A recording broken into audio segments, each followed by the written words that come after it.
জিসান চলে যাওয়ার সাথে সাথে একজন দেয়ালের আড়াল থেকে বের হয়ে আসে। সে আর কেউ না, জিসানের হারিয়ে যাওয়া ইস্যু। আর জিসান একটু আগে যার সাথে ধাক্কা লেগেছিল সে ঈশাই ছিল। জিসান তাড়াতাড়ি করে চলে যাওয়ার জন্য মুখটা দেখতে পায়নি। ঈশা মনে মনে ভাবতে থাকে, অনেকদিন পর তোমার হাতের ছোঁয়া পেলাম ভাইয়া। তুমি নিশ্চয়ই খুব সুখে আছো, তাই না? কারণ আজকে তোমার জীবনে নতুন কারোর আগমন ঘটেছে। আমি সবসময় চাই তুমি যেন সুখে থাকো। আমিও অনেক সুখে আছি, আমাকে নিয়ে তোমার চিন্তা করা লাগবে না। কিন্তু ভাগ্যের কি নির্মম পরিহাস, আমাদের দুজনকে এক থাকতে দিল না। কারো ছোট্ট কোমল হাতের স্পর্শে ঈশার ধ্যান ভাঙে। ঈশা মাম্মাম, এখানে জ্বালিয়া তো কেন? চলো না, দাদু আর দাদির কাছে যাই। মাম্মাম, তোমার চোখে পানি কেন? আসলে মাম্মাম, তোমাকে খুঁজতে বের হয়েছিলাম। তুমি যদি কোথাও হারিয়ে দাও, তার জন্য আমি যেতে তোমাকে বাঁচাতে পারি, সেই জন্য বের হয়েছি। তোমাকে আর মিথ্যে কথা বলতে হবে না, এবার চলো। ওই দিনের পর থেকে নিজেকে সম্পূর্ণরূপে চেঞ্জ করে ফেলেছে। ঈশা এই 5 বছরের মাঝে ওই দিনের পার্টির পর থেকে আর সাজেনি। সবসময় ডার্ক কালারের শাড়ি পরে। ঈশা নিজেকে সামলিয়ে নিয়েছে এখন। শাড়ি পরলেও এখন আর হোঁচট খেয়ে পড়ে যায় না সে। ঈশানকে আঁকড়ে নিয়ে বেঁচে আছে এখন ঈশা। যদি ঈশান ওর জীবনে না আসতো তাহলে হয়তো ঈশা বেঁচে থাকতে পারতো না। এখন ঈশা নেই, ওর বেঁচে থাকার মূল কারণ। ঈশান কেবিনে ঢুকে দাদি বলে চিৎকার করে। আয়েশা বেগমকে জড়িয়ে ধরে। আয়েশা বেগমে ঈশানকে জড়িয়ে ধরে বলে, দাদু ভাই, কোথায় গিয়েছিলে তুমি?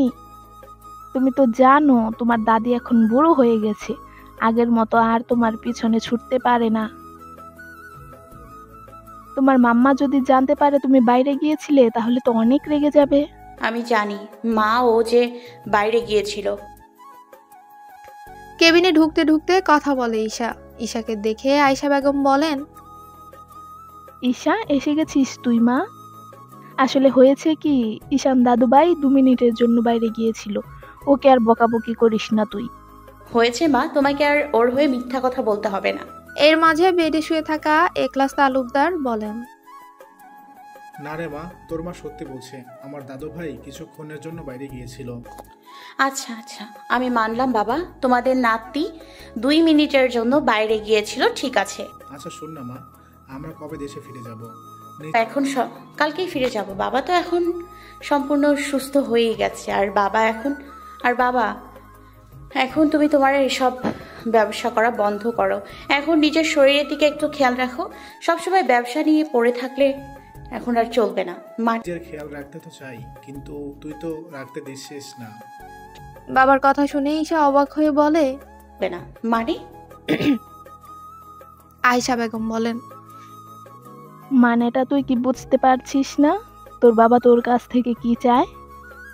মা প্লিজ, আমি এসব অফিসে জয়েন করতে পারবো না। আমার দ্বারা এসব ব্যবসা করা সম্ভব হবে না। আমি এটা আগেও তোমাদেরকে বলেছি। হবে না? তুই একটা শিক্ষিত মেয়ে হয়ে এটা বলছিস কি করে? একলাস তালুকদার বলেন, ঠিক আছে আয়শা, তোমার মেয়েকে বলে দাও ও অফিসে জয়েন না করে যদি শান্তিতে থাকে ঠিক আছে, তাহলে ও শান্তিতে থাক, আর ওর বাবা আবার অফিসে গিয়ে আর একটা স্ট্রোক করে মারা যাক। বাবা, তুমি এমন কথা বলো না। তোমরা ছাড়া আমার এই জীবনে আর কেউ নেই। আর তোমরাই যদি না থাকো তাহলে আমি কি নিয়ে বাঁচবো? তাহলে তুই দেশে গিয়ে অফিসে জয়েন করবি বল। ঈশা দীর্ঘ নিঃশ্বাস ছেড়ে বলে, ঠিক আছে, আমি অফিসে জয়েন করব, কিন্তু আমারও একটা শর্ত আছে। শর্তের জন্য আবার কি শর্ত আছে? দেশে গিয়ে তোমরা দুজন আমার কথা মতো চলবে। যখন খেতে বলবো তখন খাবার খেতে হবে, যখন ওষুধ খেতে বলবো টাইম টু টাইম খেতে হবে। আমার কথা মতো চললে কিন্তু আমি অফিসে যাব, তা না হলে আমি যাব না। ঠিক আছে আমার মা, আমি আপনার শর্তে রাজি আছি, এবার খুশি? সালিয়া বেগম তাদের ছোট্ট রিহিকে কোলে নিয়ে বসে আছেন। বেডে শুয়ে থাকা জিসা মাকে জিজ্ঞাসা করে, ভাইয়া কোথায়? এখনো তো এলো না। এসে যাবে, তুই চিন্তা করিস না। সালিয়া বেগম পেছনে তাকিয়ে দেখে জিসান কেবিনের দরজার সাথে দাঁড়িয়ে আছে। এই তো জিসান চলে এসেছে। কি রে, এত দেরি করে আসলি যে? ভাইয়া তুমি কোথায় ছিলে এতক্ষণ? তোমার চোখ মুখটা এমন দেখাচ্ছে কেন? জিসা শোয়া থেকে উঠতে উঠতে কথাটা বলে। জিসান বোনকে শোয়া থেকে উঠতে দেখে বলে, আরে আরে কি করছিস কি তুই? তুই শুয়ে থাক, উঠবি না একদম। আমি ঠিক আছি, আর তোর এখন বিশ্রামের প্রয়োজন, তাই শুধু নিজেকে নিয়ে চিন্তা কর, বুঝলি? কিন্তু কোনো কিন্তু না, চুপচাপ শুয়ে থাক। সালিয়া বেগম বলেন। জিসান, তুই তোর বাগ্নিকে দেখবি না দেখ, একদম জিসার মতো দেখতে হয়েছে, তাই না? এই 5 বছরের মাঝে সাইদ আর জিসার বিয়ে হয়ে গেছে।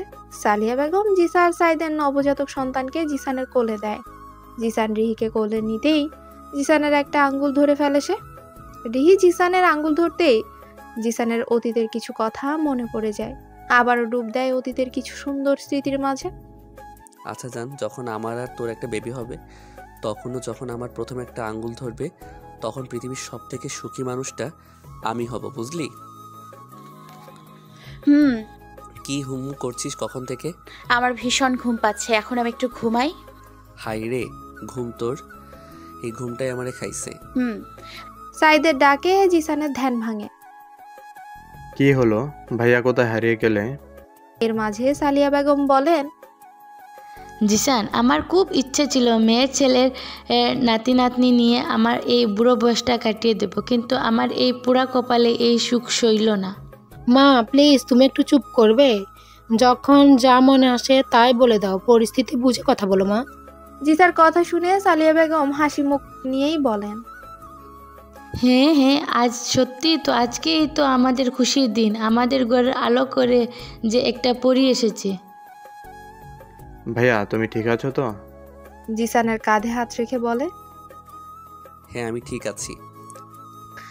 জিসান সালিয়া বেগমের কোলে রিহিকে দিয়ে কেবিন থেকে বের হয়ে ব্যালকনির রেলিং ধরে শক্ত করে দাঁড়িয়ে আছে। জিসানের মনের মাঝে যে অনেক কষ্ট জমে আছে, যে চাইলেও প্রকাশ করতে পারছে না, কারণ ও তো একজন পুরুষ মানুষ চাইলেও কান্না করতে পারে না। তাদের সব সময় নিজেকে শক্ত রাখতে হয়। জিসানের কাঁধে কে একজন এসে হাত রাখে। জিসান পাশ ফিরে তাকিয়ে দেখে সাইদ। সাইদ, তুই এখানে? ভাইয়া আমি বুঝতে পারছি তোমার মনে কষ্টটা, কিন্তু আমরা যে কিছুই করতে পারবো না, সব কিছু আমাদের হাতের বাইরে। অনেক তো খুঁজেছি এই 5 বছর ভাবিকে, কিন্তু কোথাও পাইনি। সাইদ, আমি আর পারছি না, ভেতরে ভেতরে আমি তিলে তিলে শেষ হয়ে যাচ্ছি। আমি এই কষ্ট আর সহ্য করতে পারছি না, বুকের ভেতরটা জ্বলে পড়ে শেষ হয়ে গেছে। জিসান সাইদকে জড়িয়ে ধরে। জিসান নিজের কষ্টটা আর চেপে ধরে রাখতে পারলো না মনের মাঝে। ভাইয়া প্লিজ শান্ত হও, তুমি ভেঙে পড়লে আর বাকিরা কি করে বেঁচে থাকবে বলো? মা বাবা জিসা যে ওরা তোমার দিকে তাকিয়ে বেঁচে আছে, যদি তোমার কিছু হয়ে যায় তো ওরা কি করে থাকবে? হ্যাঁ, আমাকে শক্ত থাকতে হবে, ভেঙে পড়লে চলবে না। আর দেখো, ঠিক একদিন না একদিন ভাবি ফিরে আসবে, আমার মন বলছে। জানি না তোর কথা অত সত্যি হবে কিনা, তবে ও যেখানে আছে ও যেন ভালো থাকে, আমি এটাই চাই। 1 সপ্তাহ পর জিসান ওর পরিবারকে নিয়ে বিদেশ থেকে দেশে ফিরে আসে। জিসার জন্যই মূলত বিদেশে আসা হয়েছিল। অন্যদিকে ঈশা জিসানদের আগেই দেশে ফিরে গিয়েছে। আজকে ঈশার অফিসে জয়েন করার প্রথম দিন, তালুকদার গ্রুপ অফ ইন্ডাস্ট্রিতে। এত বছরগুলো ঈশা কখনোই বের হতো না বাড়ি থেকে, সবসময় নিজেকে আড়াল করে রেখেছে। খুব বেশি প্রয়োজন হলে বাড়ি থেকে বের হতো, বের হলেও বোরখা পরে বের হতো, আর সাথে গাড়ি করে নিয়ে যেত। কিন্তু আজকে থেকে ঈশাকে প্রতিদিন অফিসে যেতে হবে। আজকে থেকে ঈশার জীবনের নতুন অধ্যায় শুরু। ঈশা আয়েশা বেগম আর একলাস তালুকদারকে সালাম করে বলে, মা বাবা আমি আসি এখন। একলাস তালুকদার মেয়ের মাথায় হাত রেখে বলেন, আজকে আমার স্বপ্ন পূরণ হলো। আমার মেয়েটা আজকে বাবার অফিসে জয়েন করছে। দোয়া করি মা, তুই যেন সবসময় ভালো থাকিস। সাবধানে থাকিস। হ্যাঁ মা। এর মাঝে ঈশান এসে বলে, মাম্মাম আমি যাবো না তোমার সাথে। না সোনা, তুমি তোমার দাদু আর দাদির সাথে থাকো। আমি একটা কাজে যাচ্ছি তো, আমি খুব তাড়াতাড়ি ফিরে আসবো। খেলনা কিন্তু তুমি বলেছিলে আমাকে আজকে নতুন খেলনা কিনে দিবে। লাগবে তোমার, ঠিক আছে রহিম চাচা মার্কেট গিয়ে তোমার জন্য খেলনা কিনে নিয়ে আসবে।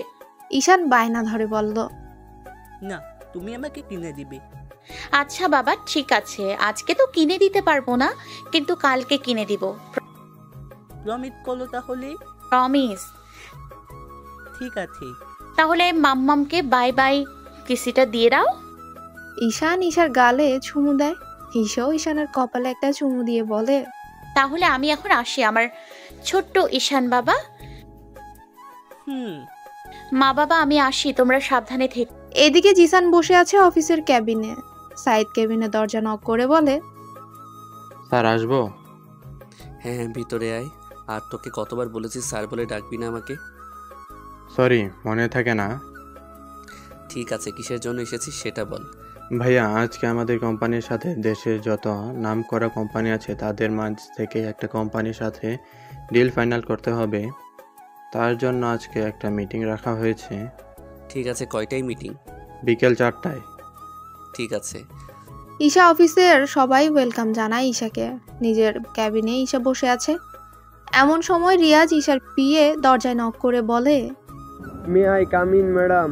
Yes, come in. ম্যাডাম, আজকে একটা মিটিং আছে আমাদের। মিটিং কিসের? আসলে ম্যাডাম, আমাদের কোম্পানিটার নাম করা ঠিক আছে, কিন্তু স্যার অসুস্থ হয়ে যাওয়ার পরেই কোম্পানি লস হতে শুরু করে। তাই যে করেই হোক আমাদের আজকের ডিলটা ফাইনাল করতেই হবে। ঈশা চিন্তিত হয়ে বলে, ওকে, তাহলে মিটিংটা কয়টায়? এই তো ম্যাডাম, বিকাল 4টায়। ঠিক আছে, আপনি এখন আসতে পারেন। জি ম্যাডাম। আর হ্যাঁ, এই 6 মাসের যত ফাইল আছে সব ফাইল আমি একটু দেখতে চাই। ওকে ম্যাডাম, আমি পাঠিয়ে দিব। ঈশা ফাইল চেক করছে আর ভাবছে, এই 6 মাসে কোম্পানি এতটা লস হয়ে গেছে, যে করেই হোক আজকের ডিলটা আমাকে পেতেই হবে। বিকেল 4টা। জিসান বসে আছে মিটিং রুমে। সবাই এসে গেছে, কিন্তু এখনো তালুকদার কোম্পানির এমডি আসেনি। জিসান কিছুটা রাগী স্বরে বলে, সো আমরা কি মিটিং শুরু করতে পারি? এখনো তো তালুকদার কোম্পানি থেকে কেউ আসেনি। তো আমি কি করব? ওনাদের হয়তো এই ডিলটার কোনো প্রয়োজন নেই, তার জন্য আসবে না। আর দেরি করে আসলে ওনার সাথে আমি কোনো ডিল ফাইনাল করব না। ওনাদের কাছে কি সময়ের কোনো দাম নেই? মিটিংয়ের টাইম হলো গিয়ে 4টায়, আর এখন বাজে 4:10। আর ঈশা মিটিং রুমে দরজা খুলে ঢুকে অস্থির কণ্ঠে বলে, সরি, আসলে আমাদের আসতে একটু লেট হয়ে গেছে, রাস্তায় জ্যাম ছিল তার জন্য। জিসান পিছন ফিরেছিল, যার জন্য ঈশার মুখটা এখনো দেখেনি। কিন্তু ঈশার কণ্ঠ শুনে জিসানের বুকের ভেতরটা ধক করে ওঠে। জিসান সামনে তাকিয়ে দেখে সত্যি ঈশা তার সামনে দাঁড়িয়ে আছে। ঈশা জিসানকে দেখে ভীষণ শক খায়। ভাবতেও পারেনি ঈশা জিসানের মুখোমুখি এভাবে হতে হবে। জিসান নিজের চোখকে বিশ্বাস করতে পারছে না যে ঈশা তার সামনে দাঁড়িয়ে আছে। জিসান ঈশার পা থেকে মাথা পর্যন্ত দেখে। ঈশার তো ভয়ে সারা শরীর ঘামছে এসি থাকা সত্ত্বেও। জিসান যেভাবে ঈশার দিকে তাকিয়ে আছে রাগী চোখে, জিসান সাইদকে ইশারা করে সবাইকে মিটিং রুম থেকে যেন নিয়ে যায়। ঈশা কেবিনের এক কোণে দাঁড়িয়ে আছে। ঈশা কেবিন থেকে যাওয়ার জন্য অনেক চেষ্টা করেছিল, কিন্তু জিসানের জন্য বের হতে পারলো না। ঈশা ভয়ে জিসানের দিকে তাকাতে পর্যন্ত পারছে না। জিসান চেয়ারে পায়ের উপর পা তুলে রাগে ঈশার দিকে তাকিয়ে আছে। কপালের নীল রগটাও ফুলে গেছে অতিরিক্ত রাগে। চোখ দুটো লাল হয়ে আছে, হাত দুটো মুষ্টিবদ্ধ করে রেখেছে। হঠাৎ করে জিসান উঠে দাঁড়ায় আর ঈশার দিকে এগোতে থাকে। ঈশার তো প্রাণ যায় যায় অবস্থা। পৃথিবীতে যদি ঈশা কাউকে ভয় পায় সেটা হলো একমাত্র জিসান। জিসান ঈশার দিকে এগোচ্ছে আর ঈশা পিছুতে থাকে। এক পর্যায়ে ঈশা দেয়ালের সাথে আটকে যায়। ঈশার গলা কাঁপছে কথা বলতে, কপাল থেকে ঘাম বেয়ে পড়ছে এসি থাকা সত্ত্বেও। ঈশা মনের ভেতরে সাহস জুগিয়ে বলে, কি করছেন কি মিস্টার চৌধুরী, আমাকে যেতে দিন। জিসান ভ্রু কুঁচকে চোখ দুটো ছোট করে বলে, কি বললি তুই? যেটা বলেছি আপনি কি শুনতে পাননি? আমাকে যেতে দিন।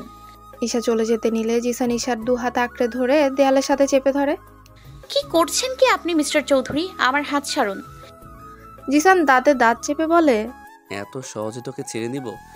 কি ভেবেছিলি তুই তোকে আমি খুঁজে পাবো না? সত্যি তোকে আমি খুঁজে পাইনি, কিন্তু দেখ সেই তুই নিজে এসে আমার কাছে ধরা দিলি। আমার হাত ছাড়ুন প্লিজ মিস্টার চৌধুরী। যদি না ছাড়ি তাহলে তুই কি করবি? আগে বল, তুই কোথায় চলে গিয়েছিলি আমাকে না বলে? জানিস তুই আমি এই পাঁচটা বছর কিভাবে কাটিয়েছি? ঈশা জিসানের দিকে এক নজর তাকিয়ে মনে মনে আওড়ায়। জিসান আমি জানি তুমি কিভাবে এই 5টা বছর কাটিয়েছো রুহি আপুর সাথে। না, আমাকে দুর্বল হলে চলবে না। একবার যখন তোমার জীবন থেকে চলে গেছি, তাহলে কেন আমি আবার তোমার আর রুহি আপুর জীবনটা নষ্ট করব? ঈশাকে চুপ থাকতে দেখে ধমকে ওঠে। কি হলো, কোথায় চলে গিয়েছিলি তুই? ঈশা নাকের পাঠা ফুলিয়ে শক্ত কণ্ঠে বলে, আপনাকে আমি আমার হাত ছাড়তে বলেছি মিস্টার চৌধুরী, আর আপনার সাহস কি করে হলো আমার হাত ধরার? মানে? অবাক হয়ে কথা বলে জিসান। মানে আপনি বুঝতে পারছেন না? একা একটা ঘরে আপনি একটা মেয়ের হাত ধরেন, কোন অধিকারে? আমি তো আপনাকে সেই অধিকার দেইনি। জিসান কি করবে কিছুই বুঝতে পারছে না ঈশার মুখে এমন একটা কথা শুনে। জিসান ঈশার হাতের বাঁধন ছেড়ে দিয়ে ঈশার কাছ থেকে দূরে সরে আসে। জিসান নরম গলায় বলে, সরি, আমি আসলে বুঝতে পারিনি তোর যে এতটা খারাপ লাগবে আমার ছোঁয়াতে। ঈশার বুকটা মুচড়ে উঠে মনে মনে বলে, আই এম সরি ভাইয়া, আমি এভাবে বলতে চাইনি। তোমাকে আর তোমার ছোঁয়াতে আমার কোনো দিনও খারাপ লাগেনি, আর এখনো লাগেনি।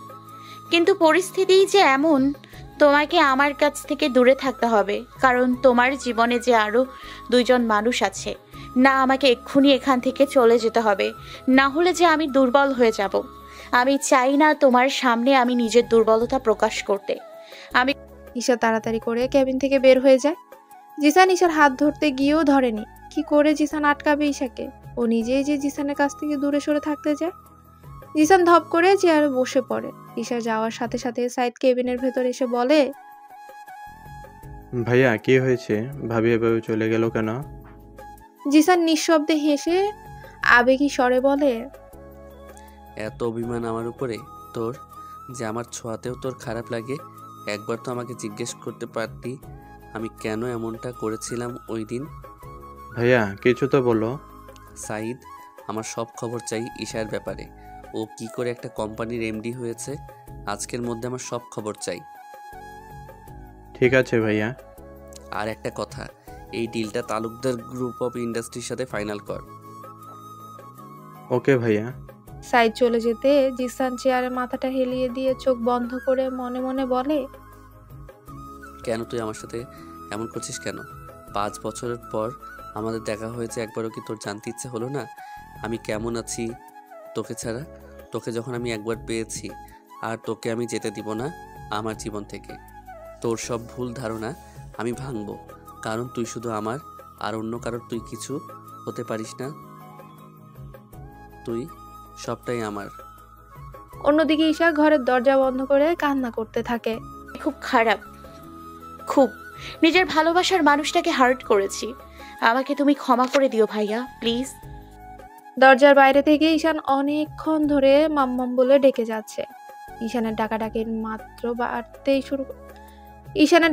মাত্রা বাড়তে শুরু করেছে দেখে ঈশান নিজের চোখের পানি মুছে দরজা খুলে দেয়। দরজা খুলতেই ঈশান ঈশাকে জড়িয়ে ধরে বলে, মাম্মাম তোমার কি হইতে? কিছু হয়নি সোনা। তাহলে তুমি দরজা বন্ধ করলে কি করছিলে? মাম্মাম তুমি কান্না করছিলে না তো। তাহলে তোমার চোখে পানি কেন? ও কিছু না, চোখটা একটু জ্বালা করছিল তো, তাই পানি পড়ছে আর কি। আচ্ছা এবার চলো, আমি, তুমি, দাদু, দাদি মিলে ভাত খাবো। আজকে তুমি আমাকে খাইয়ে দিবে। ঠিক আছে সোনা, তুমি নিচে যাও, আমি ফ্রেশ হয়ে আসছি। আচ্ছা। ঈশা একটা দীর্ঘশ্বাস ফেলে ফ্রেশ হতে চলে যায়। ঈশানকে একা দেখে আয়শা বেগম বলেন, ঈশান দাদুভাই, তোমার মাম্মাম কোথায়, আসেনি? মাম্মাম লেট হয়ে আসতে। আচ্ছা তুমি আমার কাছে আসো, তোমাকে আমি খাইয়ে দেই। না না না, আমি আজকে মাম্মামের হাতে খাবো। ঠিক আছে। ওই তো মাম্মাম চলে এসেছে। মাম্মাম তুমি এবার আমাকে খাইয়ে দাও।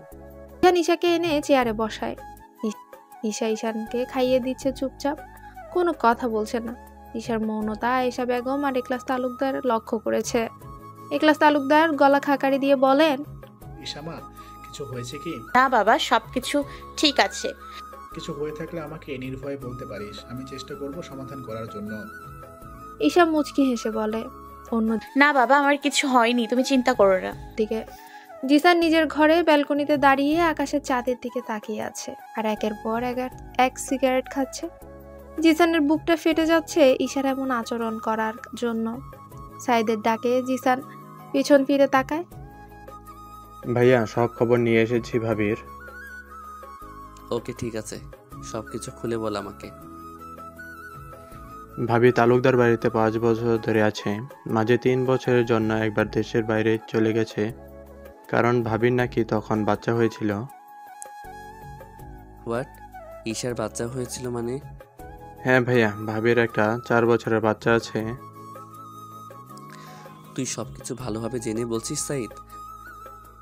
হ্যাঁ ভাইয়া, আমি সব কিছু ভালোভাবে জেনে বলছি। তার মানে ও কি কাউকে বিয়ে করেছে? না ভাইয়া, ভাবি কাউকে বিয়ে করেনি। তাহলে বাচ্চা আসলো কোথা থেকে? জানি না সেটা আমি। ঈশার সাথে আমার সরাসরি কথা বলতে হবে। ও আমার কাছ থেকে নিশ্চয়ই কিছু লুকাচ্ছে। ওর মুখ দেখে আমি আজকে বুঝতে পারছি। আর শোন, বাড়ির কাউকে জানানোর কোনো দরকার নেই যে ঈশাকে আমরা খুঁজে পেয়েছি। আচ্ছা ভাইয়া, আমি এখন আসি। সাইদ চলে যেতেই জিসান পুনরায় চাঁদের দিকে নজর রেখে বিড়বিড় করে বলে, ঈশার 4 বছরের একটা বাচ্চা আছে, তাহলে কি ও আবার বিয়ে করেছে? না না, এটা ঈশা করতে পারে না। ও যদি কাউকে বিয়ে করে থাকে তাহলে আমার থেকে কেউ খারাপ হবে না, এটা ঈশা জানে। কিন্তু এই যে বন্ধুরা, শুনতে পাচ্ছ, এই গল্পের নেক্সট এপিসোড খুব তাড়াতাড়ি আসবে। তাই নেক্সট এপিসোড দেখার জন্য আমাদের ভয়েস অফ এমডি সাগর চ্যানেলটি সাবস্ক্রাইব করে পাশে থাকুন। আর এই গল্পটি যদি ভালো লেগে থাকে তাহলে লাইক, কমেন্ট, শেয়ার করতে ভুলবা না। কেমন? ধন্যবাদ।